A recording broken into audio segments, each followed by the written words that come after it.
Les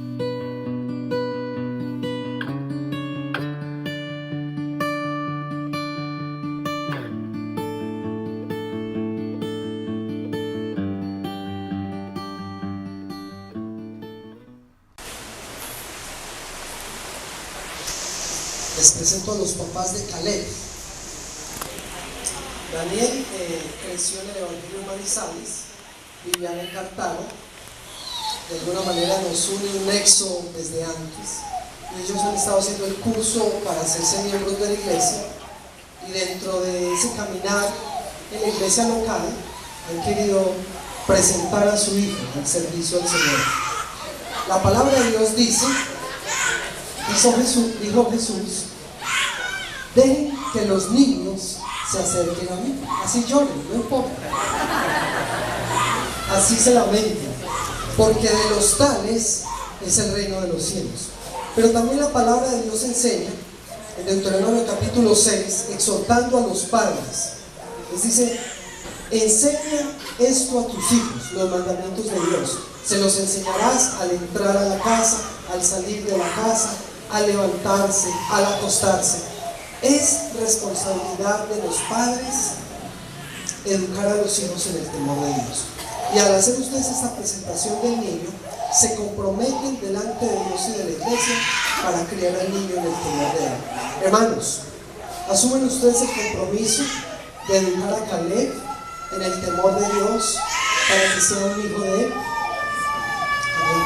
Ustedes como iglesia, hermanos, se comprometen a exhortar, edificar y consolar a este niño que no va a crecer solo, sino dentro de una comunidad en cuanto le sea posible.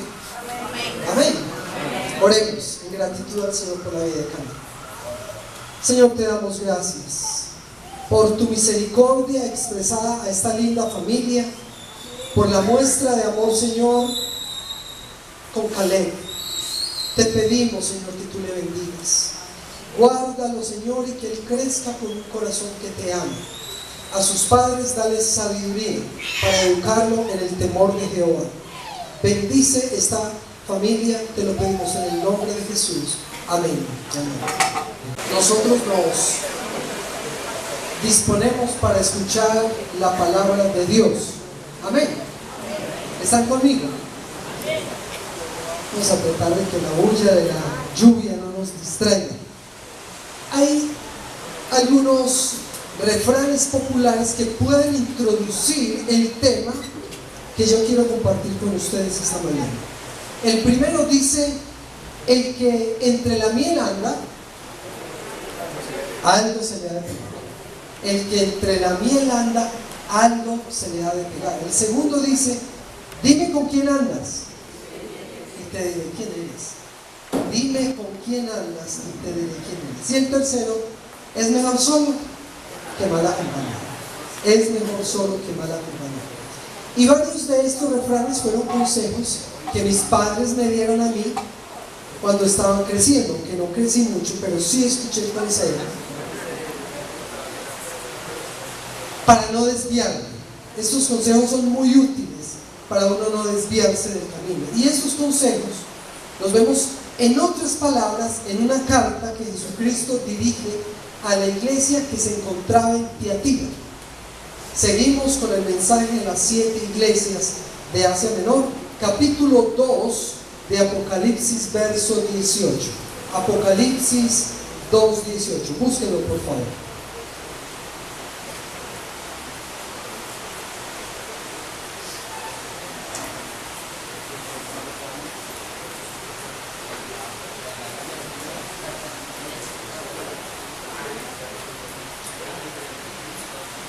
Apocalipsis 2:18 dice así la palabra del Señor: escribe al ángel de la iglesia de Tiatira, esto dice el Hijo de Dios, el que tiene ojos que resplandecen como llamas de fuego y pies que parecen bronce al rojo vivo.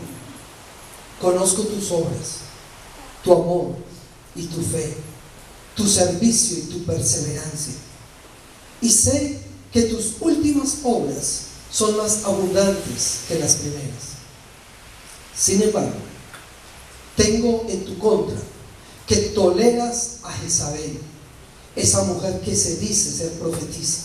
Con su enseñanza engaña a mis siervos, pues los induce a cometer inmoralidades sexuales y a comer alimentos sacrificados a los ídolos.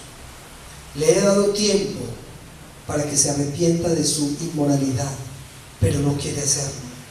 Por eso la voy a postrar en un lecho de dolor, y a los que cometen adulterio con ella los haré sufrir terriblemente, a menos que se arrepientan de lo que aprendieron de ella. A los hijos de esa mujer los heriré de muerte. Así sabrán todas las iglesias que yo soy el que escudriña la mente y el corazón, y a cada uno de ustedes lo trataré de acuerdo con sus obras. Ahora, al resto de los que están en Tiatira, es decir, a ustedes que no siguen esa enseñanza ni han aprendido los mal llamados profundos secretos de Satanás, les digo que ya no les impondré ninguna otra carga. Eso sí, retengan con firmeza lo que ya tienen hasta que yo venga. Al que salga vencedor y cumpla mi voluntad hasta el fin, le daré autoridad sobre las naciones, así como yo la he recibido de mi Padre, y Él las gobernará con puño de hierro, las hará pedazos como vasijas de barro. También le daré la estrella de la mañana. El que tenga oídos para oír, oiga lo que el Espíritu dice a las iglesias. Amén. Que Dios nos bendiga a través de su santa palabra. Tiatira, una de las 7 ciudades ubicadas en Asia Menor, lo que hoy conocemos como Turquía, la más pequeña de todas en tamaño y población, pero muy comercial. Gente que se dedicaba a la artesanía, eran muy prósperos, el comercio allí era muy próspero. Y un ejemplo de artesanos era Lidia, la que se menciona en el libro de Hechos. De allí era Lidia, la vendedora de púrpura de Tiatira. En este texto, Apocalipsis 2:18 hasta el final del capítulo, Jesús dice que conoce las obras de la iglesia de Tiatira, pero al mismo tiempo les advierte sobre las consecuencias de seguir tolerando a Jezabel y sus prácticas inmorales. Así que el llamado para nosotros en esta mañana es: camina en obediencia y no en malas compañías. Camina en obediencia y no en malas compañías. Como esto es una carta, este escrito es una carta, tiene un remitente. ¿Quién es el remitente? ¿Quién es? No los escucho. Jesucristo. ¿Quién escribió la carta? ¿Quién es el autor intelectual? Jesús. Le dice a Juan que escriba. Y el pueblo, la iglesia de Tiatira, son los destinatarios. Envía este mensaje al pastor de Tiatira, al guardador de Tiatira, al líder de Tiatira, para que le haga esta advertencia a la iglesia. Y Jesús se presenta de una manera muy interesante: ojos deslumbrantes y pies de bronce fundido. Es decir, como el juez omnipotente, el juez omnisciente, el juez que lo conoce todo. Yo conozco tus obras, sé lo que has hecho y sé lo que has dejado de hacer. Él conoce todo de nosotros, y eso tiene una doble implicación. Si Dios conoce todo de mí, pues me trae consuelo, porque Él me entiende, porque Él sabe el esfuerzo que estoy haciendo, pero también es una advertencia de cuidar cómo hago las cosas, la motivación con la cual hago las cosas, o si dejo de hacer otras. Se describe a Jesús, el remitente, como el juez soberano. Camina en obediencia y no en malas compañías. Al parecer, dentro de Tiatira, de la iglesia de Tiatira, habían algunos que caminaban en obediencia, pero había otros que caminaban en desobediencia, en malas compañías, es decir, en compinchería. Veamos primero el grupo de los que caminan en obediencia. ¿Qué dice Jesús de ellos?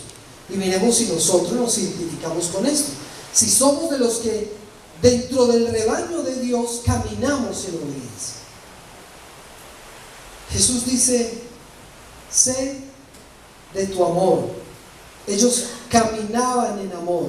El amor es el ingrediente primordial para todo. Todo lo que hagamos debe ser con amor. Cuando las cosas se hacen sin amor, pierden valor. El amor es la marca distintiva del discípulo de Jesús. Hacían las cosas con amor, obraban con amor, trabajaban con amor. Pero también ellos caminaban con fe. Es decir, tenían convicciones firmes, convicciones fuertes. Sabían en quién creían, pero al mismo tiempo confiaban en el Señor. Había convicción, pero también había confianza en el Señor. ¿Cómo más caminaban ellos? Dice el texto que caminaban con servicio. Es decir, hacían las cosas con la motivación correcta. Sus obras eran motivadas por el servicio, porque puede ser que yo haga mucho, pero sin la motivación correcta. Puede ser que yo haga muchas obras, pero esté equivocado en mis motivaciones. Pues ellos lo hacían con servicio. Pero también en la iglesia de Tiatira había gente que obraba con perseverancia. Es decir, no desfallecían, seguían adelante por encima de los obstáculos.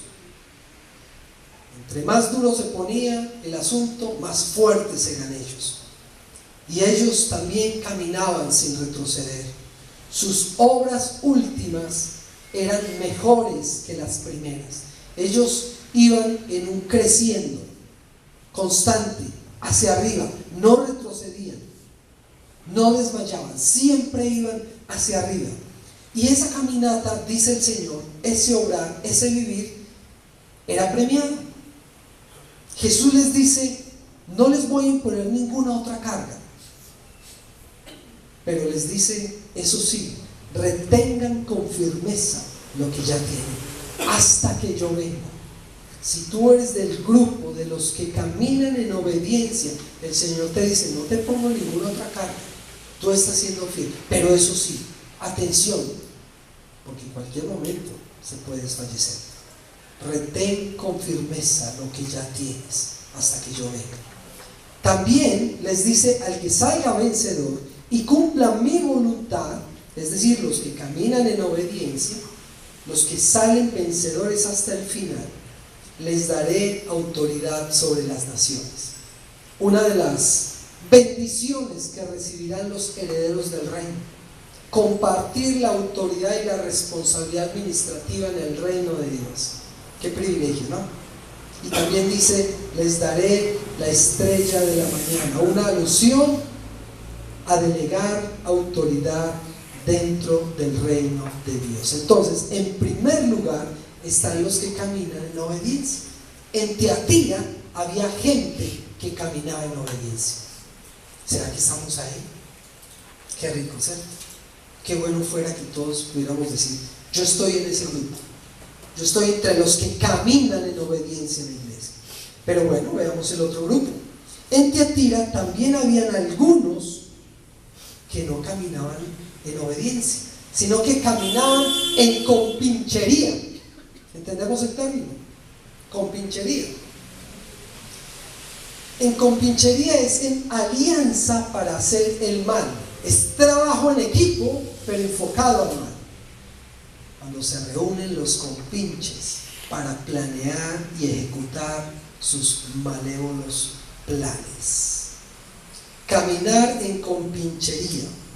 Ese proceso de manejar la compinchería y la desobediencia comienza en el verso 20, cuando dice: toleras a esa mujer Jezabel, que se dice ser profetisa.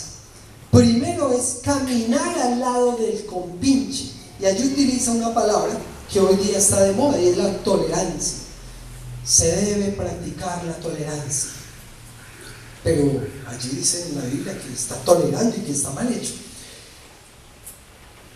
Hay una implicación positiva de la tolerancia que es aceptable y es el respeto por las diferencias. Nosotros, cristianos, estamos llamados a ser tolerantes de esta manera, es decir, respetar las diferencias, respetar al que piensa diferente, respetar al que tiene una fe diferente, respetar al que va a un lugar diferente. Nosotros respetamos, nosotros no debemos ni atacarles, ni burlarnos de ellos, ni criticarles. Esa no es nuestra posición. En ese sentido debemos tolerar. Pero la palabra aquí utilizada en el texto tiene otra connotación. Es una tolerancia no aceptable. Implica compartir o hacer tratos con ideologías diferentes a la fe cristiana. Compinchería, aliarse con, compartir con, negociar con, para llegar a algo malo. En otras palabras, lo que el Señor les está diciendo es: tú permites, tú cierras los ojos, te haces de la vista gorda y dejas que te arrastren al pecado y lejos de Dios. Pero está hablando de alguien, de una persona en específico, Jezabel, y dice falsa profetisa.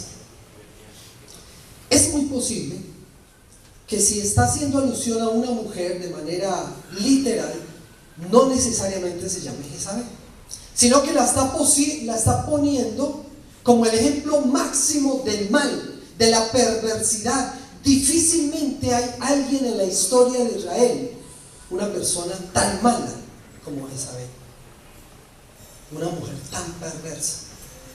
Jezabel fue la esposa del 7º rey de Israel, el rey Acab. Malísima esa mujer. Pueden encontrarlo en el primer libro de Reyes, capítulos 16, 21, capítulos 16 y 21. Jezabel es sinónimo de maldad. Ella utilizó el engaño, la calumnia y hasta el asesinato para cumplir sus deseos. Era tan mala que manipulaba a su marido, cosa que no se ve hoy día, gracias a Dios. Y las mujeres no intentan manipular a sus maridos. Fue tan mala que hizo huir al profeta Elías. El gran profeta Elías, con todo el poder de Dios, tuvo que salir corriendo despavorido de esta mujer que era tan mala. Y Jesús, en la carta a la iglesia de Tiatira, le dice: esa que tú toleras es una Jezabel, es lo máximo en maldad, y tú te das el lujo de tolerarla, de estar cerca de ella, de negociar, de aceptar, de compartir, de hacer tratos, de intercambiar. Esa compinchería comienza con un acercamiento en el cual yo tolero algo que atenta contra la fe, pero no se queda ahí. Parece que el proceso va creciendo, el proceso de compinchería que me lleva a desviarme. Primero tolero, pero después dice: con su enseñanza engaña a mis siervos. Es decir, caminar convencido por mis compinches. Al acercarme tanto, al tolerar sus conductas e ideología, termino yo pensando como ellos. En otras palabras, me lavan el cerebro. Termino yo identificándome en mi pensamiento con aquellas personas a las cuales yo no debería tolerar. Ese proceso de compinchería me puede llevar a cambiar el pensamiento, a cambiar la cosmovisión, a cambiar mi manera de ver las cosas. Les hago una pregunta para ilustrar. ¿Cuántas cosas, cuántas situaciones de antes que eran pecado y eran escandalosas, cuántas se aceptan hoy como normales? Normal. Todo el mundo lo hace. Es muy visible. Y las nuevas generaciones tienen ese lema. Los muchachos, los jóvenes dicen: normal. Ya se acepta algo que antes, desde el punto de vista bíblico, estoy hablando desde la Biblia, no desde situaciones particulares o pareceres individuales, desde la Biblia, algo que es pecaminoso, algo que es escandaloso, pero termina la gente diciendo, o terminamos en la iglesia diciendo, normal, pues ¿qué tiene de malo? Si todo el mundo lo hace, es tan común. Eso es a lo que llegamos cuando andamos en compinchería y no en obediencia. Terminamos junto a ellos, tolerando lo que ellos piensan, y ese pensamiento llega hasta nuestra mente, pero no termina ahí el proceso. El texto dice que los induce a cometer inmoralidad sexual y a comer alimentos sacrificados a los ídolos. Me acerco, tolero, pienso como ellos, pero ahora hago como ellos, practico lo que ellos practican. La compinchería puede terminar en que yo termino haciendo lo mismo que el mundo hace, lo mismo que la sociedad llama normal. ¿Qué tiene de malo? Y se hace alusión a dos pecados específicos: inmoralidad sexual, algo que además de ser ofensivo a Dios, rompe con los estándares divinos de lo que es la familia, de lo que es la pareja. La inmoralidad sexual carcome la armonía familiar, daña mi relación no solo con mi cónyuge y mi familia, sino con Dios. Y yo creo que ustedes no necesitan que yo les explique qué es inmoralidad sexual.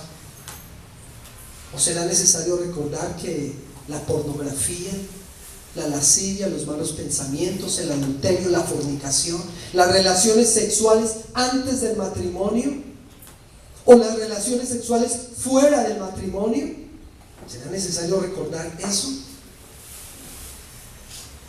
Yo creo que para nosotros está bien claro que es inmoralidad sexual.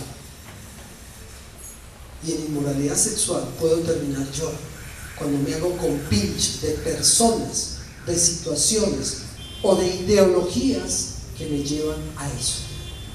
Pero también habla de idolatría. Practicar idolatría, en otras palabras, quitarle la exclusividad y la prioridad a Dios.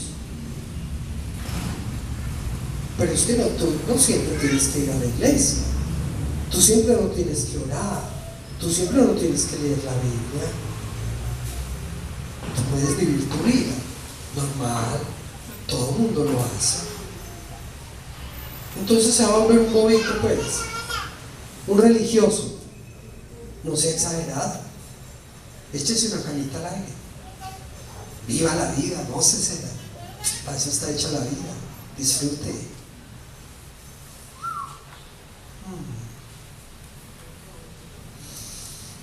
Este camino, dice el Señor en Tiatira, que es un camino castigado. El Señor dice: le he dado tiempo para que se arrepienta de su inmoralidad, pero no quiere hacerlo. El Dios que está ofendido porque hay gente en la iglesia que le ofende con su pensamiento, con su tolerancia del mal y con su práctica del mal, ese Dios ofendido dice con toda misericordia: les doy un tiempo para que se arrepientan. ¿Será que Dios nos está hablando esta mañana? ¿Será que algunos de nosotros habremos caído en tolerar el pecado, en aceptarlo y tal vez practicarlo? Y Dios está diciendo hoy: arrepiéntete antes que sea demasiado tarde. Te hago un último llamado: arrepiéntete, deja de hacerlo, apártate del mal, corta con toda persona o situación que te lleve a la inmoralidad sexual o a la idolatría. Y el Señor hace un llamado, y tristemente dice el texto que no quiere arrepentirse. Dios le llama, Dios le busca, Dios le advierte, pero no quiere arrepentirse. Y después dice: por esta razón la voy a postrar en un lecho de dolor, y a los que cometen adulterio con ella los heriré o los haré sufrir terriblemente, a menos que se arrepientan de lo que aprendieron con ella. Algunos todavía piensan que Dios no puede mandar enfermedades, pero el texto lo dice. Por la desobediencia, por no atender el llamado de Dios, por no arrepentirnos de nuestro pecado, Dios nos puede herir y enviarnos a la cama. Que Dios me libre y que Dios los libre a ustedes de tener que padecer una enfermedad, una terrible enfermedad, postrados en cama por no escuchar el llamado del Señor. Ahora, no estamos diciendo que toda persona que cae en la cama o que sufre una enfermedad es por causa directa del pecado, porque haya pecado él o porque hayan pecado sus padres. No lo estamos diciendo. Pero el texto sí es claro, que cuando Dios hace un llamado y una advertencia y hay oídos sordos a este llamado, Dios puede hacer justicia conmigo y obrar como un juez y herirme y hacerme pasar dolor si yo no atiendo el llamado del Señor.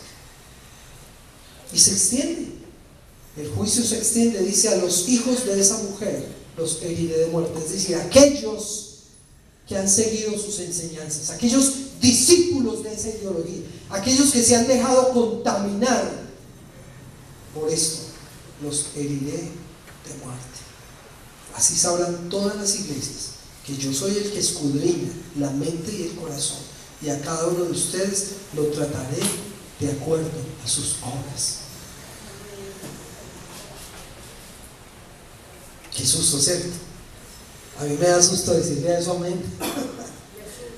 Qué susto, porque Dios paga de acuerdo a sus obras. Señor, líbrame, guárdame, Señor, y que Dios los guarde a ustedes, porque Dios no puede ser burlado.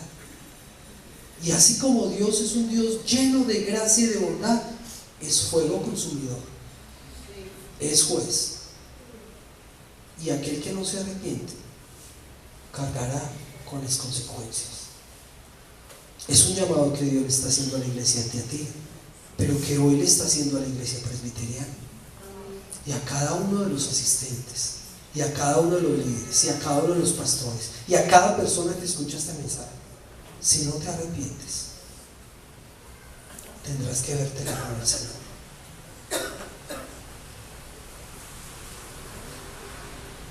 Algunas resonancias de este mensaje: no toleres nada en tu vida que te aleje de Dios. No toleres nada en tu vida que te aleje de Dios. Jesús ya lo había dicho. Por tanto, si tu ojo derecho te hace pecar, sácatelo y tíralo. Más te vale perder una sola parte de tu cuerpo y no que todo él sea arrojado en el infierno.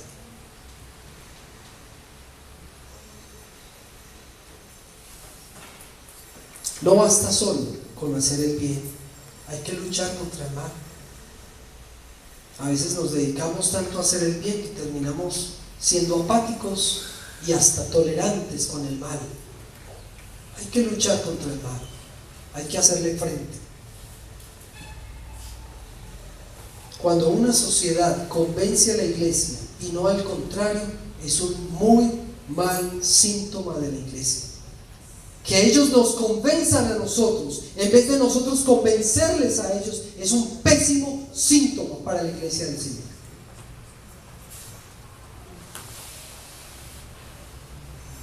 Cuidado con los valores económicos que corrompen la fe. Cuidado, hermanos. Cuidado con los valores económicos que corrompen la fe. Entre más de acuerdo estamos con las normas y prácticas contemporáneas, ponemos más en peligro los principios bíblicos.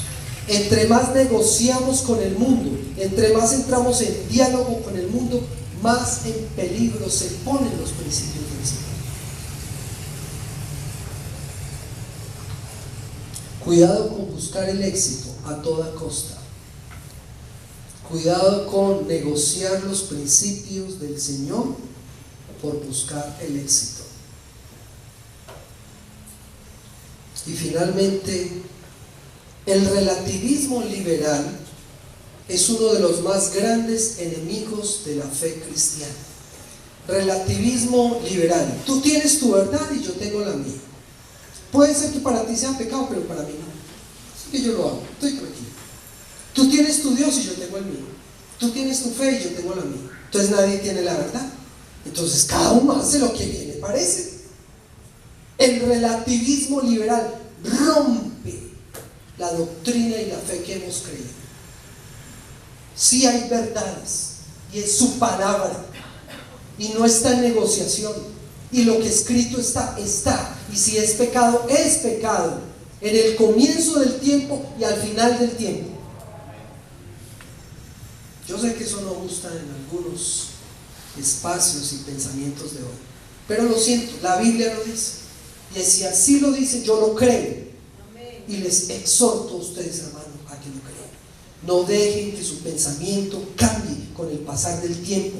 No dejen que su pensamiento cambie por esta sociedad moderna. Hay un proceso en biología que tiene que ver también con la química, que es la ósmosis. ¿Se acuerdan qué es la ósmosis? En el colegio nos lo enseñaron. ¿Qué es la ósmosis? Es un proceso de intercambio, ¿cierto? Entra y sale. Entonces las células intercambian sustancias, ¿cierto? Eso también sucede en la parte espiritual. Nosotros absorbemos información de otros y damos información de otros, y eso siempre sucede. Nadie puede decir no, yo no me dejo influenciar, eso a mí no me llega, no me toca. Al único que no influencia es a Dios. El resto terminamos siendo como la gente. Entonces cuando uno lleva muchos años de matrimonio, termina como el cónyuge. ¿No lo han notado? No termina pensando como el cónyuge, y si no, la otra persona. Y cuando uno camina mucho con alguien, termina identificándose con algunas cosas. Eso ocurre tarde o temprano.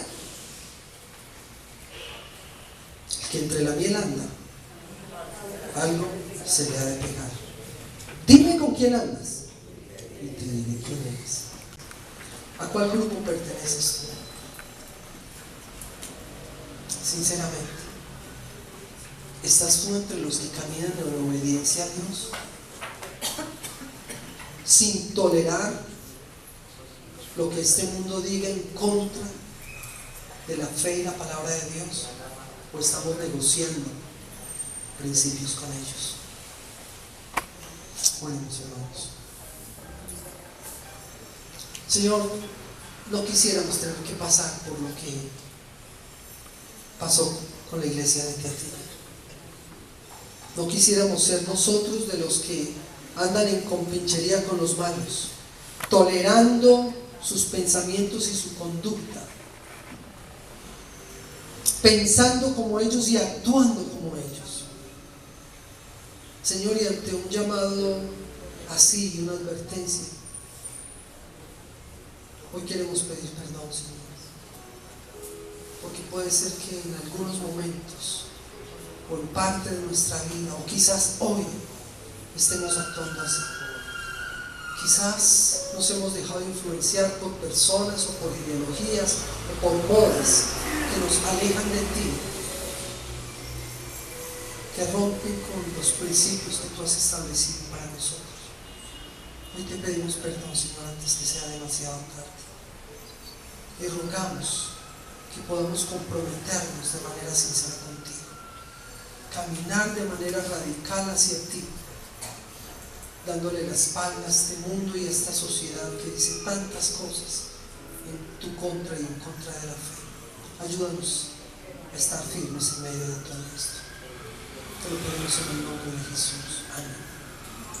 Amén. Terminemos cantando, hermanos, al Señor.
Que Dios les bendiga, hermanos.